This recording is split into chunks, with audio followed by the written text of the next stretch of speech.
Historicamente, a contabilidade tem sido um importante aliado nos governos no que diz respeito à tributação. Ela veio sofrendo mudanças desde sua criação e tendo suas bases modificadas de acordo com fatores e influências nos diversos países ao redor do mundo. No programa de hoje falaremos sobre a revolução da contabilidade no Brasil, a importância do ponto de vista gerencial e a separação do contábil e do fiscal, e os desafios e mudanças da profissão para os próximos anos. Seja bem-vindo a mais um episódio do Pode Contar.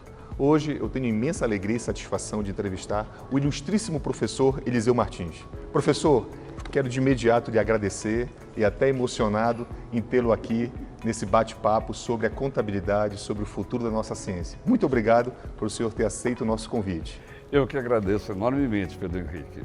Hoje nós sabemos que a contabilidade está repleta de grandes desafios. Nós passamos por uma revolução nos últimos anos, nós já viemos tratando sobre isso aqui no Pode Contar.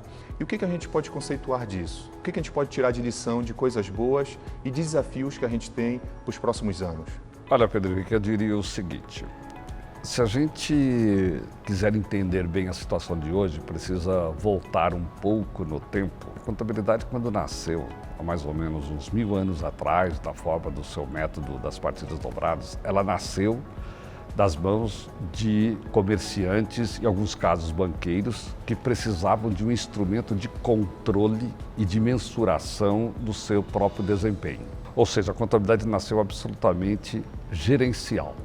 Com o decorrer do tempo, ela passou a ser útil para os financiadores, os bancos, então precisando dos balanços dos seus clientes. Mais tarde, em muitos países, para os investidores, quando começou a se desenvolver muito a figura das sociedades por ações, principalmente do mundo saxônico. Mais tarde ainda, o governo, quando começou a precisar da contabilidade para a sua tributação. Então, a contabilidade começou de um jeito e foi tendo e sofrendo mudanças e com influências muito diferentes desses fatores nos diversos países do mundo. Os saxônicos passaram de uma contabilidade feita para fins gerenciais para uma contabilidade para os investidores acionistas minoritários, porque a sua economia é fortemente financiada à base dessa forma de captação de recursos. No mundo germânico, a contabilidade para a proteção dos credores. E no mundo latino acabou prevalecendo a figura da prevalência do fisco. Esta revolução contábil, que na verdade no Brasil começou em 1976 com a implantação, a reforma da Lei das Sociedades por Ações e foi muito bem sucedida em parte. Na parte técnica ela foi muito bem sucedida porque foi trazido para o Brasil o que havia de melhor na contabilidade norte-americana da época. Essa revolução de agora das normas internacionais é porque o mundo percebeu que a contabilidade realmente tem o máximo da sua utilidade quando ela presta informação para dois conjuntos de usuários. As normas privilegiam os usuários externos, que são financiadores, credores e investidores. Mas, por trás disto, estas normas também procuram olhar o lado da utilidade para fins gerenciais da contabilidade. Aliás, há muitos vínculos entre contabilidade gerencial e as normas contábeis. Quando se fala de uma norma contábil em unidade geradora de caixa é um conceito 100% gerencial, de gestão. Quando se fala em informações por segmento, também é um conceito absolutamente gestorial. Então, uma porção de coisas até inseridas nas próprias normas que estão voltadas a captar o lado gerencial da contabilidade. Eu estou falando isso porque tem sido muito comum dizer que a contabilidade hoje está voltada só para investidores e credores. Eles são o que as normas internacionais têm como, vamos dizer assim, principais usuários. Claro, porque ela está preocupada com a contabilidade quando ela é divulgada para o mercado, quando ela é divulgada para terceiros. É importante dizer, ela não perde o olhar em cima da contabilidade gerencial. E o fisco, que é um usuário fantasticamente importante, ele fica também como sendo usuário da contabilidade, mas não como o usuário de maior poder. Tem que usar a contabilidade, mas não mandar na contabilidade. Então, esta é uma revolução que está trazendo uma mudança fantástica na contabilidade, na profissão contábil daqueles que realmente aderem a essa nova filosofia e na educação contábil. Então, professor, o senhor muito bem conseguiu fazer essa divisão do gerencial, do contábil, da parte fiscal, que é um grande desafio hoje. Nós percebemos que no sistema CFC e CRCs existe uma grande discussão sobre como o profissional contábil tem que se posicionar em relação a isso. Por quê? Os nossos colegas contadores acabam prestando mais atenção, de fato, dando mais atenção para a parte fiscal do que para a parte contábil mesmo, da escrituração, de análises para a tomada de decisão. Então, é um desafio muito grande fazer com que essas duas práticas possam andar casadas, não é? E esse casamento está demorando para se concretizar para valer, né?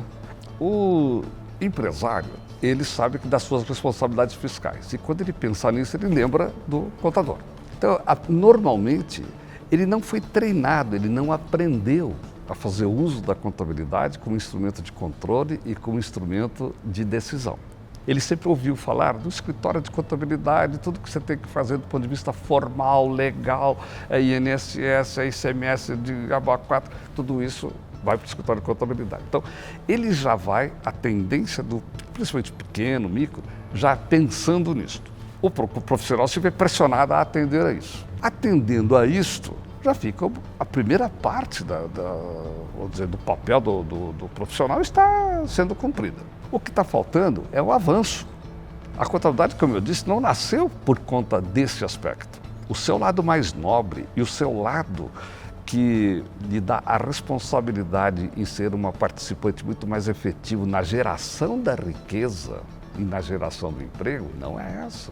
No processo de geração do PIB, no processo de geração do emprego, como eu disse, do valor, do lucro, da capacidade de pagar empréstimos, é aquele papel que ela desempenha ao lado do gestor, ao lado do proprietário, olhando para frente e não olhando para trás do que eu fiz que me obriga a pagar imposto agora.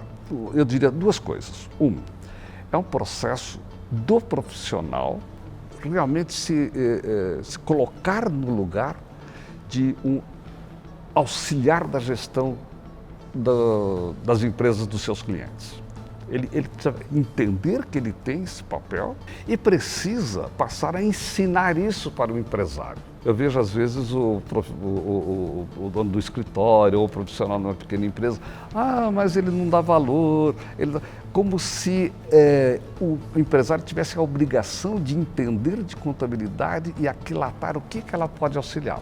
A obrigação é do profissional de contabilidade mostrar e ensinar ao seu cliente, ao seu patrão, como é que ele tem a capacidade de ajudar no processo do controle e da gestão da empresa. Então, eu não vou dizer que está errado o que está sendo feito, eu diria que está incompleto o que está sendo feito.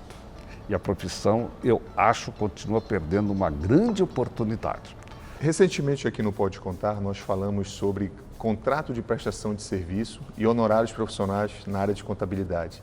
E fica muito evidente essa separação do profissional de contabilidade que acaba prestando informações mais ao fisco do que uma informação gerencial para a tomada de decisão. Então a gente sabe também que é uma mudança de cultura que vai levar um pouco de tempo. Com todas as reformas que vieram ocorrendo ao longo das décadas e principalmente agora, por esse novo cenário internacional neoliberal, com globalização, com as informações integradas nessa era digital, que está nos levando ao sistema público de escrituração digital, o famosíssimo SPED. Então nós temos aí, professor, hoje como poder pensar no exercício da profissão. Como é que a gente pode atender cerca de 90% dos negócios do Brasil que são voltados para as micro e pequenas empresas? Qual é o olhar, qual é a sua sugestão, como é que o senhor vê que nós podemos produzir conteúdos, assessoria, consultoria voltada para esse público nesse sentido? Mudar esse conceito do próprio honorário, porque o cliente de hoje, ele talvez veja o honorário que ele paga para o profissional muito mais como mais um ônus do que como um investimento que ele está fazendo para benefício próprio. É isso que precisa ser mudado. Para isso é necessário que ele aprenda a vender serviços para o cliente. Por exemplo, ajudar o cliente a montar o sistema de custos dos seus produtos, dos seus serviços, começando a ajudar o cliente a oferecer, mostrar o serviço, não é esperar ser demandado.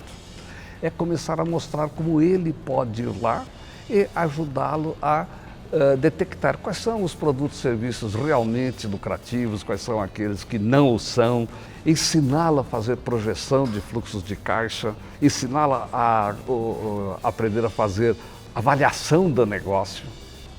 Está correto? Então, se o próprio profissional, ele toma a iniciativa de começar a fazer essa transferência, né, do que ele tem na mão para o cliente. Não é esperar ser demandado, é correr atrás e oferecer. Claro, ele tem que estar preparado para isso. Ele vai dizer que não tem tempo, que hoje todo o processo é muito corrido, que ele não ganha o suficiente.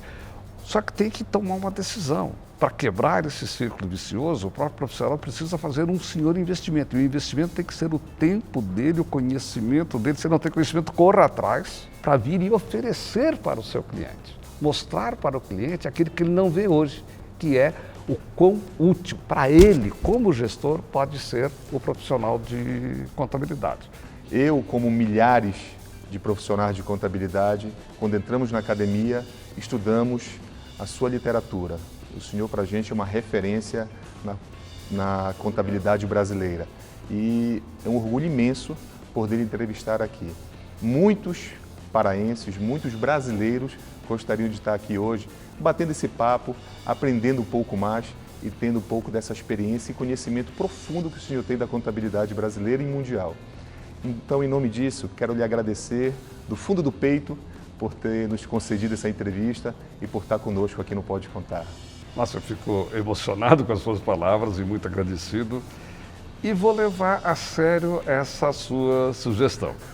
Obrigado, professor. Muito obrigado. Até uma próxima.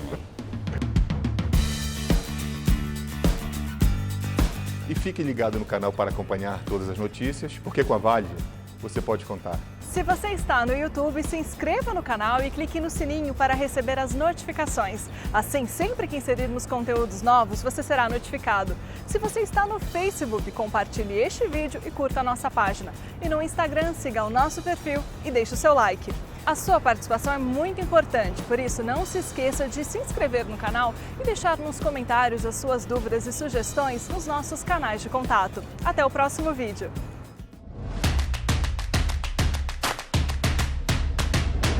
Clique Valide e pronto!